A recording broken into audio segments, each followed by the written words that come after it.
1447 Hijriah. Pelantikan ini menjadi titik awal sinergitas antara pemerintah daerah dan para cendekia Muslim di Bumi Serasa Sekundang untuk mewujudkan visi dan misi Muara Enim Bangkit Rakyat Sejahtera. Pada kesempatan ini, Ketua ICMI Muara Enim yang juga Bupati Muara Enim, Edison dalam sambutannya mengatakan, merasa bersyukur dan terhormat atas amanah yang diberikan untuk memimpin ICMI. Dirinya menilai ini bukan sekedar jabatan melainkan tanggung jawab moral dan intelektual untuk turut serta membangun peradaban yang berlandaskan nilai-nilai keislaman dan kebangsaan.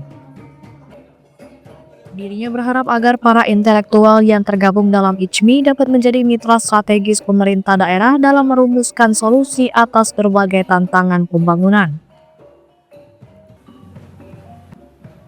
Selain itu, dirinya juga menekankan pentingnya pemikiran kritis dan inovatif dari para cendekiawan untuk memperkuat tata kelola pemerintahan, meningkatkan kualitas pendidikan, serta mendorong pertumbuhan ekonomi berbasis potensi lokal. Jadi ICMI ini, sebagaimana namanya, adalah kumpulan cendekiawan Muslim Indonesia. Masing-masing kita sebenarnya sebelum tadi cendekiawan, dan bagi yang beragama Islam adalah itu cendekiawan Muslim kan. Kita akan memberdayakan organisasi ini menjadi paralel dengan visi-misi Muara.